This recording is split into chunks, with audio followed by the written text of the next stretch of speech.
ओम गण गणपते नमः। ओम नमः शिवाय। मेरे चैनल पर आप सभी का हार्दिक स्वागत है। आज हम श्रावण मास महात्म्य के 9वें अध्याय का पाठ करेंगे।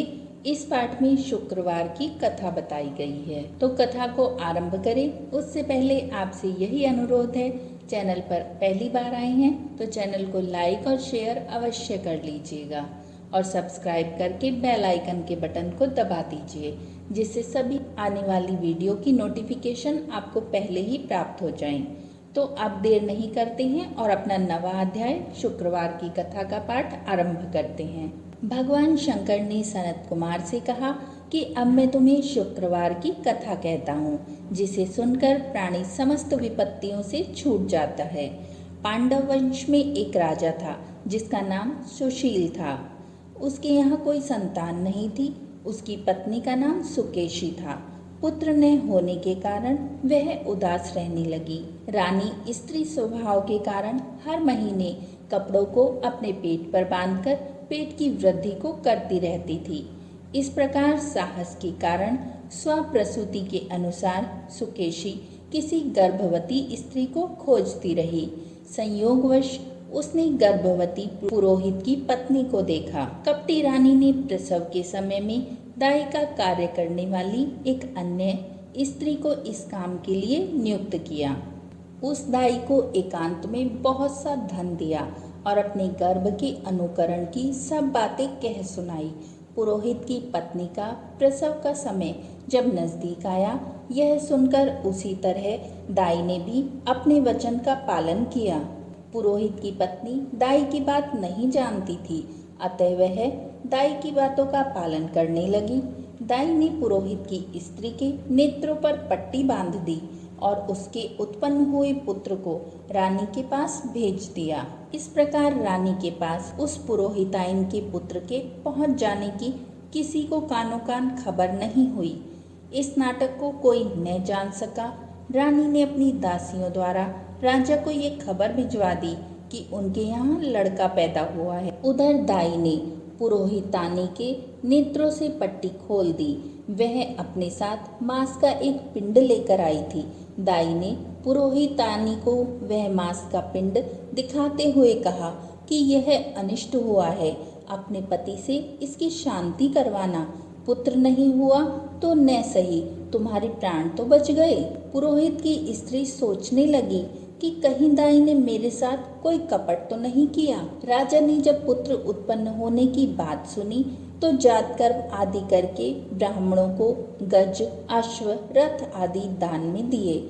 जो बंदी खानों में बंद थे, उन सबको छोड़ दिया। राजा ने उनका नाम प्रियव्रत रखा। श्रावण मास आरंभ होने पर पुरोहित की स्त्री ने शुक्रवार के दिन भक्ति द्वारा जीवंतिका की पूजा अर्चना की। दीवार पर बहुत से लड़कों के सहित जीवंतिका की तस्वीर बनाई और 5 दीपक जलाकर पुष्पमाल से पूजा अर्चना की। गेहूं के आटे के दीपक बनाकर जलाती और स्वयं भी गेहूं के आटे को शुद्ध घी में पकाकर भोजन करती। भोजन के पश्चात जीवंतिका से ये प्रार्थना करती कि जहाँ पर भी मेरा पुत्र हो उसे सुरक्षित रखना। इस प्रकार प्रार्थना करने के पश्चात वह कथा सुनती और यथाविधि नमस्कार करती।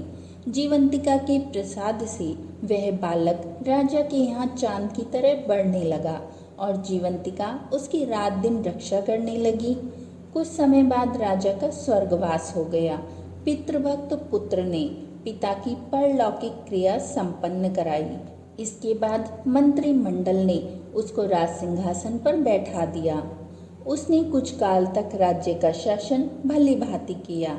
उसके बाद वह राज्य का भार मंत्रियों को सौंपकर पितृ ऋण से मुक्ति पाने के लिए गया जी को रवाना हो गया। उसने यह यात्रा कार्पटिक वेश में की। रास्ते में वह किसी गृहस्थी के घर पर ठहरा। उस गृहस्थी के यहाँ पुत्र हुआ था। इससे पहले के 5 पुत्रों को षष्ठी देवी ने मार डाला था, परंतु इस बालक को षष्ठी देवी नहीं मार सकी। राजा के वहाँ रहने के कारण जीवंतिका देवी उसकी रक्षा कर रही थी। गृहस्थ ने जब अपने लड़के को जीवित अवस्था में देखा तो उनको पक्का विश्वास हो गया कि यह बालक अतिथि राजा के कारण ही जीवित है। उसने राजा से कहा कि एक दिन हमारे घर पर ठहरने की कृपा करें, क्योंकि आपकी कृपा से ही मेरा यह छठा पुत्र जीवित है। गृहस्थ के प्रार्थना पर राजा एक दिन के लिए उनके यहाँ पर रुक गया। फिर वह गया जी के लिए चला गया और वहाँ पर पिंड देने लगा। पिंड देते समय उसे बहुत ही आश्चर्य हुआ। उसने देखा कि पिंड को ग्रहण करने के लिए 2 हाथ बाहर निकले हैं। एक विद्वान ब्राह्मण से उसने पूछा कि यह सब क्या मामला है। ब्राह्मण बोला कि ये दोनों हाथ तुम्हारे पिता के हैं। घर जाकर अपनी माता से पूछना कि ऐसा क्यों हुआ, तुम्हारी माता ही ये बात बताएंगी। लौटते समय राजा फिर उसी गृहस्थी के यहाँ रहे। उनके यहाँ अब दूसरा पुत्र पैदा हुआ था, जो केवल 7 दिन का था। इस लड़के को लेने जब षष्ठी देवी आई तो जीवंतिका देवी ने उसे बालक को नहीं ले जाने दिया। षष्ठी देवी ने जीवंतिका देवी से पूछा कि आप इन लड़कों को क्यों बचा रही हैं? इनकी माँ ने कौन सा व्रत किया जो दिन रात आप इनकी रक्षा करती हैं? राजा भी उस समय जाग रहा था। वह दोनों देवियों की बात सुन रहा था। वह नींद का बहाना करके पड़ा रहा। जीवंतिका देवी बोली कि इनके यहाँ जो अतिथि ठहरा है उसकी माँ श्रावण के महीने में शुक्रवार के दिन मेरा पूजन तथा व्रत नियमानुसार करती है। वह नियम क्या है और किस प्रकार किया जाता है वह सब तुम्हें बताती हूँ। इसकी माँ उस दिन हरे रंग के वस्त्र और हरे रंग की चूड़ियाँ नहीं पहनती, चावल के मांड को कभी नहीं लांघती, हरे पत्तों के मंडप के नीचे नहीं जाती, हरे रंग की साग सब्जी नहीं खाती। यह सब कुछ वह मेरे लिए ही करती है, इसीलिए मैं उसकी तथा उसके पुत्र की रक्षा करती हूँ।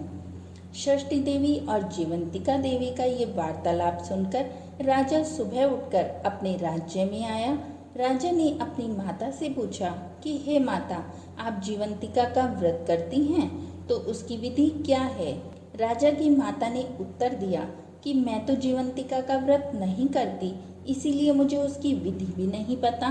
यह सुनकर राजा को बड़ा आश्चर्य हुआ और वह सोचने लगा कि मेरी माता कौन है। राजा ने गया यात्रा के फल की प्राप्तार्थ ब्राह्मणों तथा सुहागिनों को भोजन कराने की इच्छा प्रकट की और उनके यहाँ हरे वस्त्र, हरी चूड़ियाँ आदि परीक्षार्थ भिजवाए। दूत ने सबके यहाँ संदेशा दिया कि आप सब राजा के यहाँ भोजन करने आए। पुरोहित की पत्नी ने राजदूत से कहा कि मैं हरे रंग की कोई चीज़ नहीं लेती। राजा को यह समाचार मिलने पर उसने पुरोहित की पत्नी के लिए लाल रंग के वस्त्र और लाल रंग की चूड़ियाँ भेजी। पुरोहित की पत्नी ने उन चीज़ों को ले लिया और राजमहल में आ गई। पुरोहित की पत्नी को देखकर राजा ने हाथ जोड़कर उनका अभिवादन किया और नियम का पालन करने का कारण पूछा। उसने इसका कारण शुक्रवार का व्रत बताया। राजा को देखकर उसी समय उसके स्तनों से मातृ प्रेम के भाव के कारण दूध निकलने लगा। उस दुग्ध से राजा भली प्रकार सिंचित हो गया। गया में 2 हाथ निकलने से तथा रास्ते में गृहस्थी के यहाँ देवी से बातचीत और स्तनों से दूध निकलने से राजा को ये पक्का विश्वास हो गया कि यही उसकी माता हैं। राजा ने पूछा कि हे माते, भय मत करो और मुझे जन्म का सही सही हाल बताओ। सुकेशनी ने उसके जन्म के सब तथ्य बता दिए।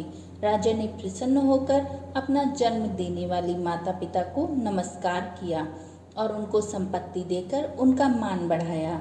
एक दिन रात को राजा ने जीवंतिका से प्रार्थना की कि हे देवी, मेरे जन्मदाता पिता तो मौजूद हैं, फिर गया में पानी से 2 हाथ किसके निकले थे?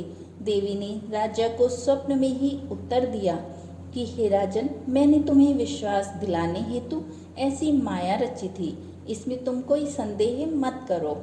भगवान शंकर बोले कि हे सनत कुमार, मैंने तुम्हें शुक्रवार के व्रत करने का महात्म्य कह सुनाया। इस व्रत को श्रावण के माह में करने से मनुष्य की समस्त इच्छाएं पूर्ण होती हैं। इस व्रत को जीवंतिका व्रत भी कहा जाता है।